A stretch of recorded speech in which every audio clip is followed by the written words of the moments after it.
Claire Benoît n'aurait jamais imaginé qu'elle trouverait la vérité sur sa grand-mère dans une boîte à chaussures cachée sous des planches disjointes dans le grenier de la vieille maison de Lyon. C'était en mai 2003, 3 semaines après les funérailles, et elle était là uniquement pour organiser les affaires avant de vendre la propriété. La maison sentait le moisi, la poussière accumulée et les souvenirs oubliés. En soulevant l'une des planches du sol pour vérifier s'il y avait des infiltrations, Claire sentit quelque chose de solide en dessous. Elle tira fort et le bois céda, révélant une petite boîte métallique rouillée, enveloppée dans un vieux tissu et du ruban adhésif jauni par le temps. À l'intérieur, il y avait des pages manuscrites à l'encre délavée, des photographies en noir et blanc de femmes au regard vide, des bandes audio qui semblaient n'avoir jamais été écoutées, et un badge allemand de la SS avec la croix gammée encore visible, à côté d'un nom que Claire n'avait jamais entendu mentionner. Mais ce qui la fit vraiment trembler fut la première ligne écrite à la main par sa grand-mère dans un vieux cahier. « Cher, si quelqu'un trouve ceci après mon départ, sachez que chaque mot ici est vrai. Lyon, novembre 1943. 89 femmes. Aucune n'a pleuré, car on nous avait dit que si nous crions, ce serait pire. » Durant toute sa vie, Claire avait entendu des fragments de cette histoire lors des après-midi silencieux, où sa grand-mère, Marguerite, regardait par la fenêtre et murmurait des choses sans queue ni tête sur les souterrains, les tables métalliques et les femmes qui ne sont jamais revenues. La famille avait toujours traité cela comme le délire d'un esprit vieillissant, des cicatrices psychologiques de la guerre qui n'avaient jamais été soignées. Marguerite était morte à 89 ans, sans jamais avoir raconté l'histoire complète à personne, emportant avec elle des décennies de silence imposé, de peur et de honte. Mais maintenant, avec ces documents entre les mains, Claire comprenait que sa grand-mère n'était pas folle. Elle protégeait un secret que la France entière avait préféré enterrer, un secret qui impliquait des médecins, des officiers nazis, des registres détruits, et une opération clandestine qui n'est jamais apparue dans les livres d'histoire officiels sur l'occupation allemande. La nuit du 17 novembre 1943 fut l'une des plus froides de cet automne à Lyon, avec une température avoisinant 0 degré et un brouillard dense recouvrant les rues étroites du quartier de la Croix-Rousse. Marguerite Leclerc, alors âgée de 29 ans, travaillait comme aide-soignante à l'hôpital Édouard Herriot, l'un des plus grands de la ville, qui à l'époque fonctionnait sous surveillance allemande constante. Elle habitait dans un petit appartement au 3e étage d'un immeuble en pierre avec vue sur le Rhône, partageant l'espace avec 2 autres infirmières qui travaillaient également de nuit. Ce matin-là, Marguerite venait de rentrer chez elle, après une garde épuisante de 12 heures, à s'occuper de civils blessés lors de bombardements alliés. Elle avait retiré son uniforme, s'était lavé le visage avec l'eau glacée de la cuvette et venait de se coucher quand elle entendit le bruit de camions s'arrêtant dans la rue. Il n'était pas inhabituel d'entendre des véhicules allemands circuler dans la ville occupée, mais quelque chose dans ce bruit était différent. Il y avait beaucoup de camions, et ils s'étaient arrêtés exactement devant son immeuble. Marguerite se leva du lit et se dirigea vers la fenêtre, écartant légèrement le rideau pour regarder. En bas, elle vit des soldats de la SS descendre d'au moins 4 camions militaires, tous armés, se déplaçant avec une précision répétée qui indiquait que ce n'était pas une opération aléatoire. Ils portaient des listes. Un officier criait des noms en allemand pendant que d'autres soldats entraient dans les immeubles alentours. Le cœur de Marguerite commença à battre plus vite. Elle recula de la fenêtre et regarda ses colocataires, qui s'étaient également réveillés effrayés. « Ils montent !» chuchota l'une d'elles, Louise, d'une voix tremblante. Quelques secondes plus tard, elles entendirent les bottes monter les escaliers, s'arrêter à chaque étage, frapper aux portes. Quand ils arrivèrent au 3e étage, le coup à la porte fut si fort que le bois trembla. Marguerite ouvrit, car elle savait que résister serait inutile. 2 soldats de la SS entrèrent sans demander la permission. L'un d'eux, un jeune blond aux yeux clairs, tenait un porte-document avec une liste dactylographiée. Il regarda Marguerite et dit en français cassé mais ferme, « Marguerite Leclerc ». Elle acquiesça. Il continua, « Vous venez avec nous. Maintenant, ne prenez que ce que vous portez. » Marguerite essaya de demander pourquoi, mais le soldat l'interrompit avec une phrase qu'elle n'oublierait jamais. « Si tu cries, ce sera pire. » Marguerite fut emmenée dans les escaliers avec Louise et 7 autres femmes qui habitaient dans le même immeuble. Dehors, dans la rue, il y avait déjà des dizaines de femmes regroupées, toutes âgées de 20 à 40 ans, la plupart infirmières, aides-soignantes ou femmes qui travaillaient dans les hôpitaux, cliniques et dispensaires de la ville. Elles furent placées à l'arrière de camions militaires couverts de bâches, surveillés par des soldats armés qui ne répondaient à aucune question. Le froid coupait la peau. Certaines femmes pleuraient doucement, d'autres étaient en état de choc absolu, et beaucoup regardaient simplement dans le vide, essayant de comprendre ce qui se passait. Marguerite serra ses mains l'une contre l'autre pour essayer de se réchauffer et regarda autour d'elle. Elle reconnut plusieurs collègues de travail, des femmes qu'elle voyait tous les jours dans les couloirs de l'hôpital. « Pourquoi seulement nous ?» chuchota Louise à ses côtés. Marguerite n'avait pas de réponse, mais une chose était claire. Ce n'était pas une arrestation ordinaire. Il n'y avait pas d'accusation, pas d'interrogatoire. C'était une collecte systématique, planifiée, comme si elles étaient de la marchandise. Si vous écoutez cette histoire et que vous sentez une oppression dans la poitrine, sachez que vous n'êtes pas seul. Ce qui s'est passé cette nuit-là à Lyon est l'une de ces vérités historiques qui sont restées enterrées pendant des décennies, protégées par le silence de ceux qui ont survécu et par la peur de ceux qui ont préféré oublier. Si cette histoire vous touche, laissez un like sur cette vidéo et commentez d'où vous regardez. Chaque like aide à maintenir vivante la mémoire de ces 89 femmes que l'histoire officielle a tenté d'effacer. Les camions traversèrent la ville vide, passant par des rues désertes et des barrages militaires allemands qui les laissaient simplement passer sans les questionner. Marguerite essaya de mémoriser le trajet, mais le brouillard et l'obscurité rendaient tout confus. Après environ 20 minutes, les véhicules s'arrêtèrent. Les femmes furent retirées des camions et conduites à l'intérieur d'un bâtiment que Marguerite ne reconnut pas immédiatement. C'était une construction ancienne en pierre, avec des fenêtres couvertes de planches de bois et une entrée latérale qui menait directement à un sous-sol. Ce n'est que lorsqu'elle vit le symbole médical effacé sur le mur latéral que Marguerite comprit. C'était l'ancien hôpital Saint-Jean, un bâtiment désaffecté depuis le début de l'occupation allemande, officiellement fermé par manque de ressources. Mais maintenant, sous contrôle allemand, il fonctionnait clairement. Des lumières faibles brillaient aux fenêtres du sous-sol et l'odeur de désinfectants chimiques mélangés à de la moisissure envahissait l'air. Les femmes furent séparées en groupes de 10 et emmenées dans différentes salles. Marguerite fut placée dans une pièce froide, aux murs de béton, éclairée par une seule ampoule suspendue au plafond. Il y avait des civières métalliques alignées, des tables chirurgicales improvisées et des instruments médicaux qu'elle reconnut de sa formation, mais qui étaient disposés d'une manière qui n'avait aucun sens pour une procédure hospitalière normale. Un homme en blouse blanche entra dans la salle. Il était allemand, grand, avec des lunettes à monture métallique et une expression complètement neutre. Il ne se présenta pas. Il dit simplement en français « Vous avez été sélectionné pour participer à une étude médicale essentielle pour l'effort de guerre du Reich. Coopérez et rien de mal n'arrivera. Résistez et les conséquences seront graves. » Marguerite sentit son sang se glacer. À ses côtés, Louise commença à trembler de manière incontrôlable. Le médecin continua. « Les examens physiques complets seront réalisés, des échantillons seront prélevés et dans certains cas, des procédures chirurgicales mineures. Tout sera documenté. Vous n'avez pas la permission de parler de ce qui se passera ici. Si vous le faites, vos familles paieront le prix. » La première femme fut appelée. Elle entra dans une autre salle et la porte se ferma. Marguerite et les autres restèrent à attendre dans un silence absolu, n'entendant que le son étouffé de voix allemandes et le froissement de papier. Quand la femme revint une demi-heure plus tard, elle était pâle, tremblante, avec des larmes séchées sur le visage et un bandage sur le bras gauche. Elle ne dit rien. Elle s'assit simplement dans un coin et enlaça ses genoux.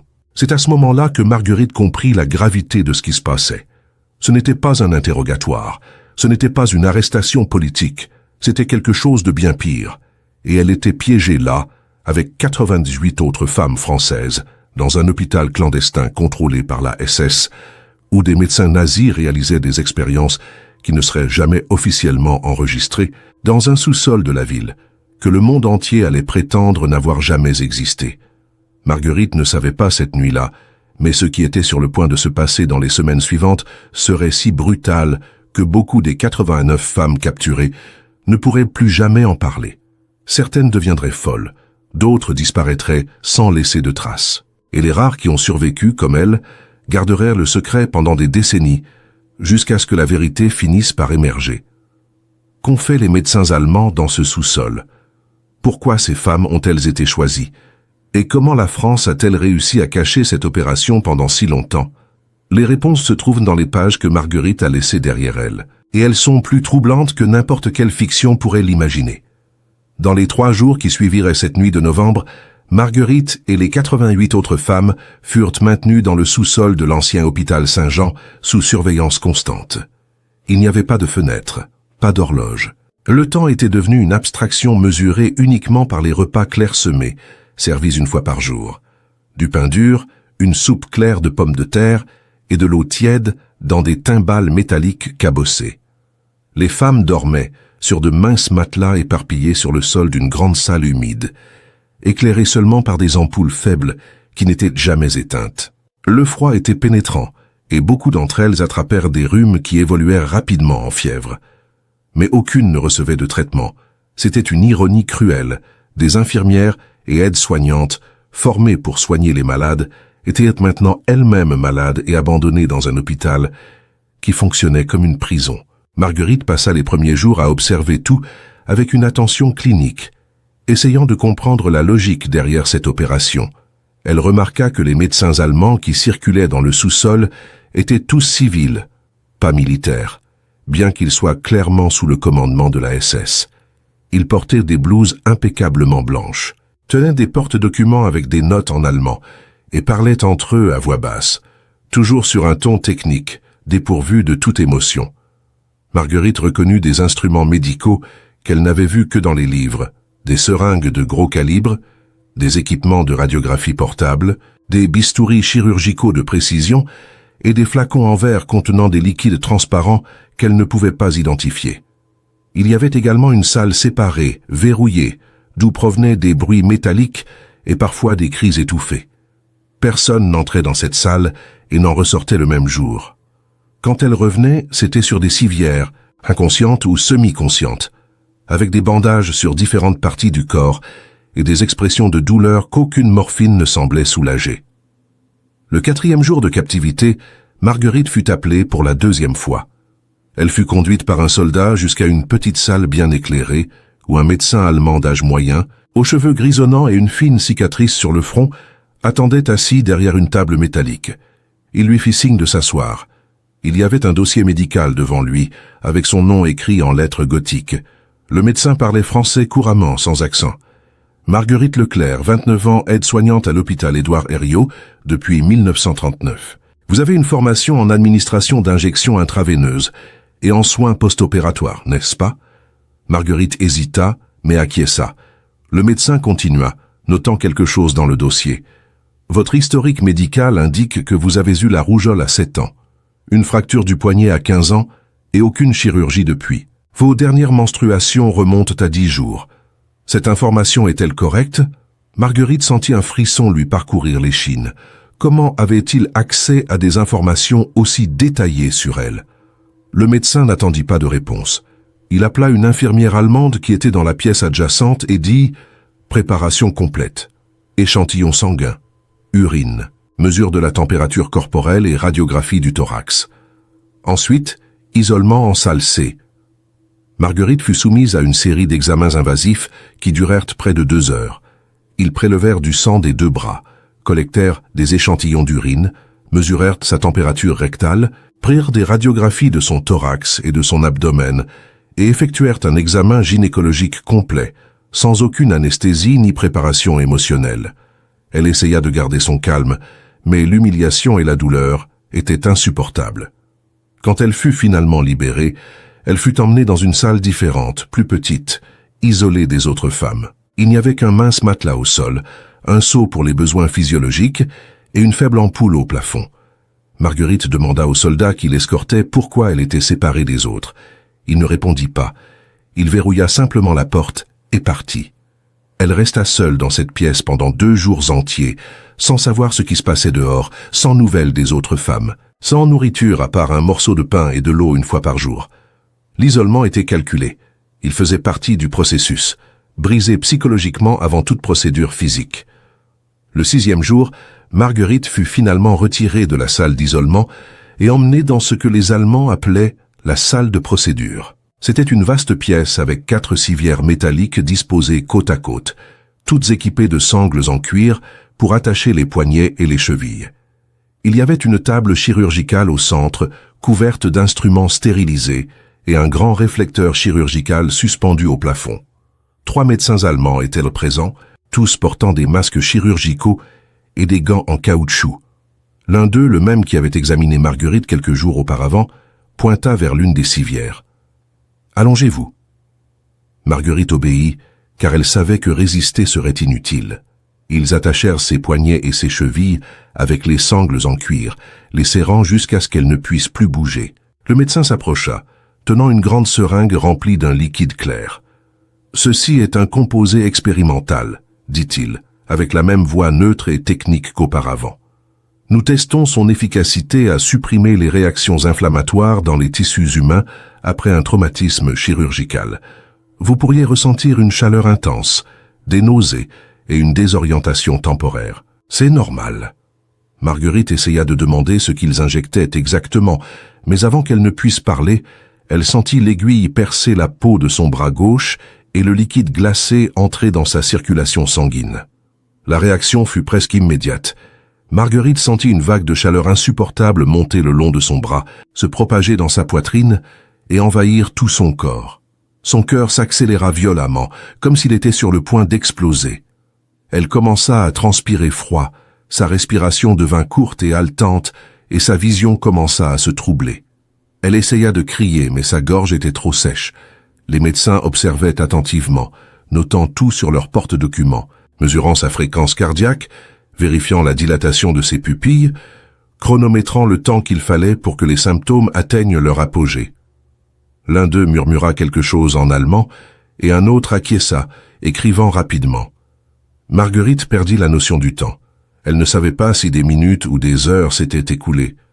Quand elle reprit finalement conscience, elle était de retour dans la salle commune, allongée sur un matelas avec d'autres femmes autour d'elle. Louise tenait sa main, le visage marqué par les larmes. « Tu es restée inconsciente pendant presque 6 heures, » chuchota Louise. « On pensait que tu n'allais pas te réveiller. » Marguerite découvrit dans les semaines qui suivirent qu'elle n'était pas la seule à subir ces procédures expérimentales. Sur les 89 femmes capturées cette nuit-là, au moins 60 furent soumises à différents types de tests médicaux, incluant des injections de substances inconnues, une exposition contrôlée à des agents chimiques, des chirurgies exploratoires sans anesthésie adéquate et, dans certains cas, une stérilisation forcée. Les médecins allemands conduisaient une série d'expériences liées à des recherches sur la résistance humaine, l'efficacité de nouveaux médicaments et des techniques chirurgicales qui pourraient être appliquées aux soldats allemands blessés au front. Les femmes françaises étaient traitées comme des cobayes humains, jetables, sans droit, sans voix. Certaines d'entre elles développèrent des infections graves après les chirurgies. D'autres perdirent temporairement la vue en raison de réactions indésirables aux injections. Il y eut des cas d'hémorragies internes, de convulsions et d'arrêt cardiaque. Au moins 7 femmes moururent pendant cette période et leurs corps furent retirés pendant la nuit, sans cérémonie, sans enregistrement. C'était comme si elles n'avaient jamais existé. Marguerite, malgré la douleur et le traumatisme, commença à faire quelque chose qu'aucune autre femme là-bas n'avait le courage de faire. Elle commença à tout mémoriser. Elle mémorisait les noms des médecins allemands, notait mentalement les horaires des procédures, observait les instruments utilisés, les flacons de médicaments, les conversations qu'elle entendait entre les soldats de la SS. Elle savait que si elle survivait, cette information pourrait être utilisée un jour. Louise remarqua ce que Marguerite faisait et lui chuchota un soir. « Pourquoi fais-tu ça? Ils vont nous tuer de toute façon. » Marguerite la regarda avec une détermination froide et répondit « Si je meurs ici, que ce soit en sachant que j'ai essayé de préserver la vérité, mais si j'en sors vivante, quelqu'un doit savoir ce qu'ils nous ont fait. » Fin décembre 1943, après presque 6 semaines de captivité, quelque chose d'inattendu se produisit. L'opération clandestine dans les souterrains de l'hôpital Saint-Jean commença à être compromise. La résistance française, qui surveillait déjà les mouvements suspects de la SS à Lyon, avait reçu des dénonciations de familles de femmes disparues qui rapportaient avoir vu des camions militaires allemands circuler à des heures inhabituelles aux abords de l'ancien hôpital. Un groupe de résistants dirigé par un ancien professeur de médecine nommé Henri Gaston décida d'enquêter. Ils commencèrent à observer le bâtiment à distance, utilisant des jumelles et notant les schémas de déplacement des soldats allemands. Henri remarqua que, toutes les nuits, entre 1h et 3h du matin, 2 camions militaires sortaient du sous-sol de l'hôpital, transportant des caisses en bois scellé, escortés par des soldats armés. Il soupçonna que ces caisses contenaient des preuves de quelque chose d'illégal, peut-être des documents médicaux ou même des corps.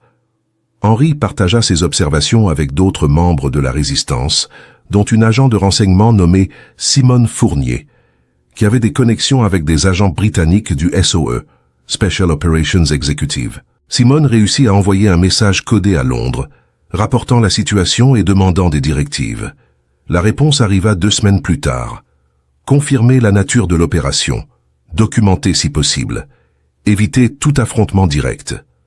La résistance avait besoin de preuves concrètes avant d'agir. Il ne pouvait pas simplement envahir un bâtiment contrôlé par la SS sans être certain de ce qui s'y passait. C'est alors qu'Henri eut une idée risquée. Il avait besoin de quelqu'un de l'intérieur. Quelqu'un qui pourrait fournir des informations de première main.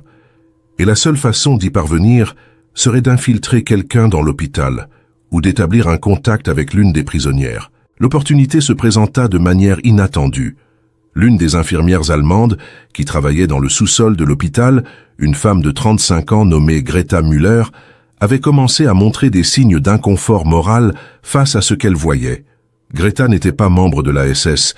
Elle était une infirmière civile recrutée par l'armée allemande pour travailler dans des hôpitaux militaires et elle n'avait jamais imaginé qu'elle serait placée dans une opération de ce type.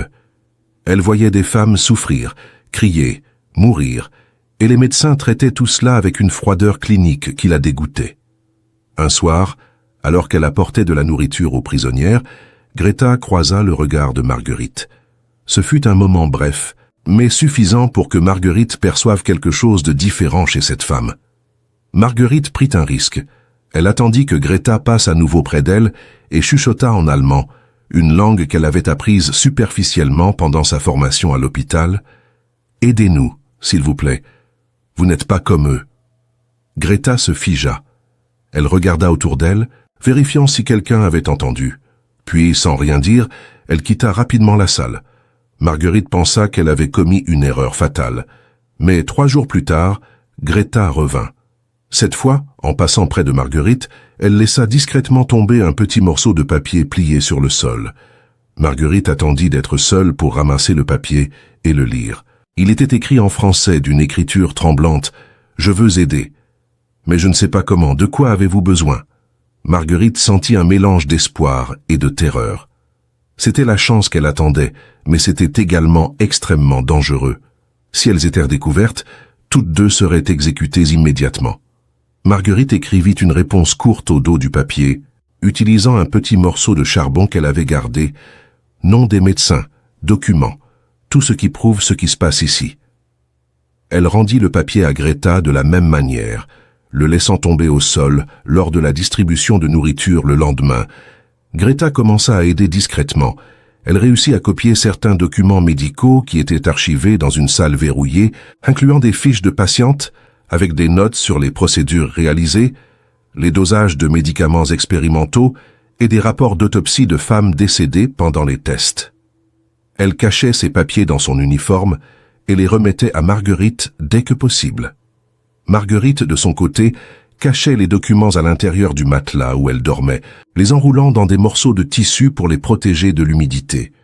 C'était une opération incroyablement risquée, mais c'était la seule façon de garantir que, s'il arrivait quelque chose, il y aurait une trace de ce qui se faisait là.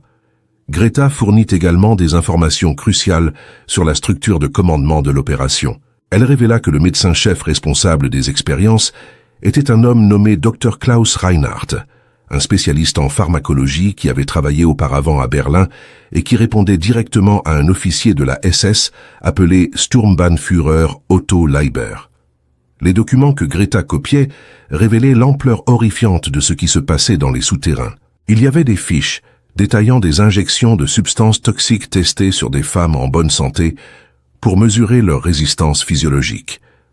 D'autres rapports décrivaient des procédures de stérilisation forcée effectuées sans consentement, utilisant des techniques expérimentales qui causaient des hémorragies massives et des infections mortelles. Il y avait également des notes sur des tests d'endurance au froid, où certaines prisonnières étaient exposées à des températures glaciales pendant des heures pour observer les effets de l'hypothermie sur le corps humain.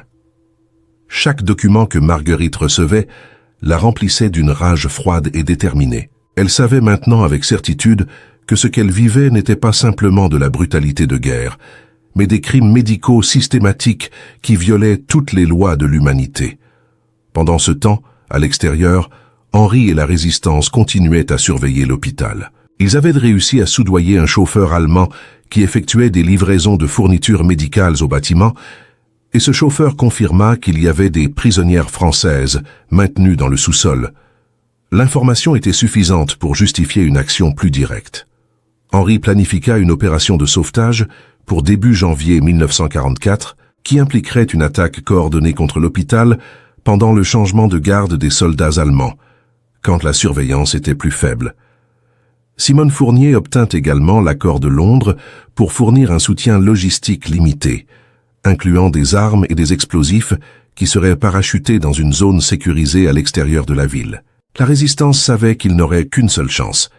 Si l'opération échouait, non seulement les résistants seraient capturés ou tués, mais les femmes prisonnières seraient probablement exécutées immédiatement par les Allemands pour éliminer toute preuve. Mais avant qu'ils ne puissent exécuter le plan, quelque chose de terrible se produisit. Greta fut découverte. Un des médecins allemands remarqua que des documents manquaient dans les archives et ordonna une fouille complète des affaires de tous les employés de l'hôpital. Quand ils ouvrirent le casier de Greta, ils trouvèrent des copies de fiches médicales cachées dans son sac. Elle fut arrêtée immédiatement et emmenée pour interrogatoire. Marguerite apprit l'arrestation de Greta quand elle vit des soldats de la SS entrer dans le sous-sol avec des expressions tendues et commencer à fouiller toutes les femmes et tous les matelas. Elle n'eut que quelques secondes pour décider quoi faire. Si les soldats trouvaient les documents cachés dans son matelas, elle serait exécutée sur le champ. Marguerite agit rapidement. Elle prit les papiers, les déchira en petits morceaux et les cacha dans ses vêtements, distribuant les fragments sur différentes parties de son corps. Quand les soldats arrivèrent jusqu'à elle, ils fouillèrent le matelas, mais ne trouvèrent rien. Ils ne firent pas de fouille corporelle à ce moment-là, seulement une fouille visuelle.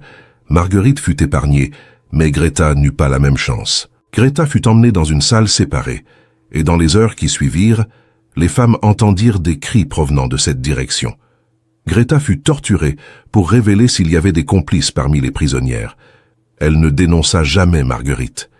3 jours plus tard, Greta Müller fut exécutée d'une balle dans la nuque dans la cour intérieure de l'hôpital. Son corps fut incinéré et ses cendres furent jetées dans le Rhône. La résistance ne découvrit sa mort que des semaines plus tard, quand un informateur allemand transmit l'information. Henri et Simone furent dévastés par la nouvelle. Greta était devenue, sans le savoir, une martyre de la résistance française, une femme allemande qui avait choisi l'humanité plutôt que l'obéissance aveugle à un régime criminel. L'exécution de Greta ébranla profondément Marguerite. Elle réalisa que cette femme, une Allemande, avait sacrifié sa propre vie pour essayer d'aider des prisonnières françaises qu'elle ne connaissait même pas. C'était un acte de courage moral qui transcendait la nationalité, la guerre et la politique. Marguerite se jura que, si elle survivait, elle raconterait l'histoire de Greta au monde. Mais survivre devenait de plus en plus improbable. Après la découverte de l'infiltration, la surveillance dans le sous-sol fut intensifiée. Les médecins allemands devinrent plus brutaux, les procédures plus fréquentes et plus douloureuses. Marguerite fut soumise à 3 autres tests en janvier, incluant une chirurgie exploratoire de l'abdomen sans anesthésie adéquate, qui laissa une cicatrice profonde et une douleur chronique qu'elle porterait pour le reste de sa vie. Elle perdait du poids rapidement, sa santé se détériorait, et beaucoup d'autres femmes étaient dans un état encore pire. Le sous-sol de l'hôpital Saint-Jean se transformait en une chambre de mort lente, et il semblait que personne ne viendrait les sauver à temps. Louise, qui avait été la meilleure amie de Marguerite depuis le début de leur captivité, commença à montrer des signes de désespoir total. Elle refusait de manger, restait recroquevillée dans un coin, murmurant des prières et pleurant silencieusement. Marguerite essayait de la réconforter, mais elle savait que les mots ne suffisaient plus. La réalité brutale de leur situation était en train de briser psychologiquement toutes les femmes, une par une. Certaines commençaient à perdre la raison, parlant à des personnes invisibles, riant sans raison ou restant complètement catatoniques. Les médecins allemands observaient ces effondrements mentaux avec le même détachement clinique qu'ils appliquaient aux expériences physiques, notant simplement dans leur rapport « Sujet numéro 47, détérioration psychologique avancée », sujet numéro 52, psychose aiguë. Pour eux, les femmes n'étaient pas des êtres humains. Elles étaient des données, des statistiques, des variables dans une équation scientifique dépourvue de moralité. Mais Marguerite refusait d'abandonner.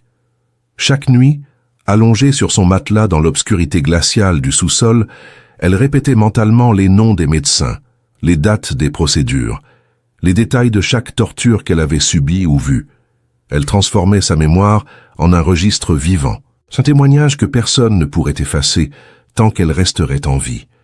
Et elle gardait précieusement les fragments de documents de Greta, cousus maintenant dans la doublure de ses vêtements, protégés contre toute nouvelle fouille. Ces morceaux de papier déchirés étaient plus que des preuves. Ils étaient le dernier témoignage d'une femme courageuse qui avait osé défier le système, et Marguerite était déterminée à faire en sorte que le sacrifice de Greta ne soit pas vain. Le 23 janvier 1944, à 4 heures du matin, la résistance française lança finalement l'attaque contre l'hôpital Saint-Jean. Henri Gaston dirigea un groupe de 15 hommes armés qui s'infiltrèrent dans le bâtiment par un tunnel d'égout reliant le sous-sol de l'hôpital à un réseau souterrain de passages anciens datant du Moyen-Âge. Ils firent exploser la porte arrière donnant accès au sous-sol, échangèrent des tirs avec les soldats allemands de garde et réussirent à atteindre la zone où les prisonnières étaient détenues. L'opération ne dura que 12 minutes, mais elle fut chaotique et sanglante.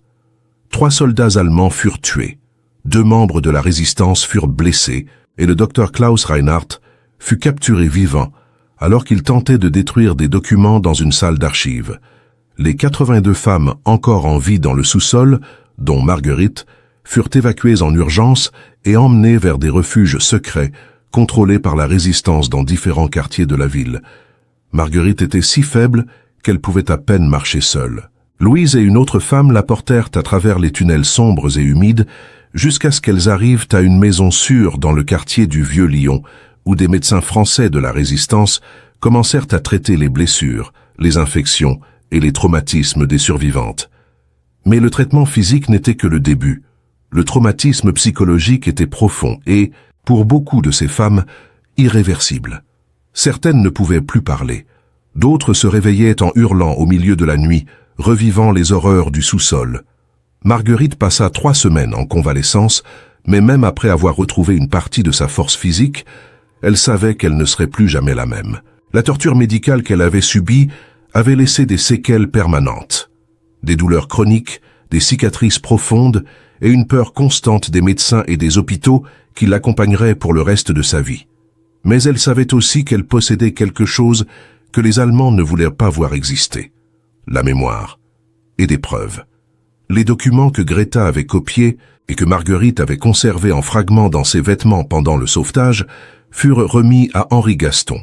Lui, avec Simone Fournier, compila tous les papiers, rassembla les témoignages des survivantes et envoya le dossier complet aux agents britanniques du SOE, qui le transmirent aux autorités alliées. Le dossier contenait des preuves irréfutables de l'opération clandestine de la SS à Lyon. Nom des médecins allemands, description détaillée des expériences, fiches médicales de prisonnières et même des photographies prises par Greta avant sa mort. C'était un document explosif. Mais, à la déception de tous, la réponse des autorités alliées fut frustrante. En pleine guerre, avec des millions de personnes mourant dans les combats et des camps de concentration découverts partout en Europe, le cas des 89 femmes de Lyon fut considéré comme secondaire et archivé pour une enquête ultérieure. La guerre se termina en mai 1945, mais ce dossier resta enterré dans des archives militaires pendant des décennies. Marguerite tenta, dans les années qui suivirent, de dénoncer publiquement ce qui s'était passé. Elle contacta des journalistes, des avocats, des autorités françaises. Mais chaque fois qu'elle essayait de raconter son histoire, elle était réduite au silence. Certains disaient qu'elle exagérait, qu'il n'y avait pas assez de preuves, qu'il était impossible que quelque chose comme ça se soit passé à Lyon sans que personne ne le sache. D'autres, plus directement, disaient que ce genre de dénonciation pourrait nuire à l'image de la France dans l'après-guerre, et qu'il serait préférable de laisser le passé dans le passé. Marguerite réalisa qu'elle luttait contre un mur invisible de silence institutionnel. La France, comme beaucoup d'autres pays européens, était plus intéressée à reconstruire son identité nationale qu'à confronter les horreurs qui s'étaient produites sur son propre territoire. Les victimes de l'occupation allemande n'étaient célébrées que lorsqu'elles correspondaient au récit officiel d'héroïsme et de résistance. Des femmes comme Marguerite, qui avaient été torturées dans des opérations clandestines obscures, ne correspondaient tout simplement pas à ce discours. Elle abandonna la dénonciation publique en 1952, après avoir été menacée par des agents du gouvernement français qui lui firent clairement comprendre que si elle continuait à insister, sa famille en subirait les conséquences. Marguerite se maria, eut 2 enfants, travailla en silence comme couturière et ne mentionna plus jamais le sujet en dehors de chez elle. Mais elle n'oublia pas. Elle conserva tous les documents qu'elle avait pu sauver, rassembla des notes personnelles, enregistra des bandes audio décrivant ses souvenirs et mit tout dans une boîte qu'elle cacha dans le grenier de sa maison. Elle savait qu'un jour, quelqu'un trouverait cette boîte, et que lorsque cela arriverait, la vérité finirait par éclater. Elle mourut en 2003 à l'âge de 89 ans, sans avoir jamais vu justice. Mais sa petite fille, Claire, trouva la boîte 3 semaines après les funérailles. Et ce fut Claire qui, en 2005, remit tout le matériel à des historiens spécialisés dans les crimes de guerre qui validèrent finalement l'authenticité des documents et confirmèrent que l'histoire de Marguerite était réelle. En 2008, le gouvernement français reconnut officiellement l'existence de l'opération clandestine de la SS à l'hôpital Saint-Jean de Lyon. Des excuses formelles furent présentées aux survivantes et aux familles des victimes. Sur les 89 femmes capturées cette nuit de novembre 1943, seules 34 survécurent jusqu'à la fin de la guerre. Parmi elles, seulement 12 étaient encore en vie en 2008 pour témoigner de la reconnaissance officielle. La plupart, dont Louise, étaient déjà décédées sans avoir jamais reçu aucune forme de réparation ou de reconnaissance. En 2010, une plaque commémorative fut installée à l'emplacement de l'ancien hôpital Saint-Jean, aujourd'hui un immeuble résidentiel rénové, avec les noms des 89 femmes gravés dans le bronze. L'inscription dit « À la mémoire des femmes françaises qui ont souffert et résisté dans les souterrains de ce lieu entre novembre 1943 et janvier 1944. Que leurs histoires ne soient jamais oubliées. » Claire Benoît, qui a aujourd'hui 52 ans, transforma l'histoire de sa grand-mère en un livre publié en 2012 intitulé « Le silence de Marguerite », qui devint un best-seller en France et fut traduit en 12 langues. Elle dédie le livre à toutes les femmes dont les voix ont été réduites au silence, dont les douleurs ont été ignorées et dont les histoires ont été enterrées par convenance politique. Claire fonda également une organisation à but non lucratif qui travaille à identifier et documenter les cas d'abus médicaux pendant les guerres, en particulier ceux impliquant des femmes, et qui ont été systématiquement ignorés par l'histoire officielle. Elle dit qu'en racontant l'histoire de sa grand-mère, elle n'honore pas seulement la mémoire de Marguerite, mais garantit également que les prochaines générations sachent que la vérité, aussi douloureuse soit-elle, mérite toujours d'être racontée. L'histoire des 89 femmes de Lyon est un rappel brutal que la guerre ne crée pas seulement des victimes sur les champs de bataille, mais aussi dans les souterrains silencieux, où des crimes sont commis loin des yeux du monde. C'est une histoire sur le courage, sur des femmes qui ont résisté de manières qui ne seront jamais complètement comprises, et sur le prix extrêmement élevé que beaucoup d'entre elles ont payé pour avoir simplement existé au mauvais endroit, au mauvais moment. Mais c'est aussi une histoire sur la force de la mémoire, sur la façon dont une seule boîte cachée dans un grenier peut défier des décennies de silence institutionnel et faire émerger des vérités que des puissants ont tenté d'effacer. Marguerite Leclerc ne s'est jamais considérée comme une héroïne. Elle se voyait simplement comme une survivante. Mais en conservant ces documents, en préservant cette mémoire, elle a garanti que les 89 femmes de Lyon ne seraient jamais oubliées.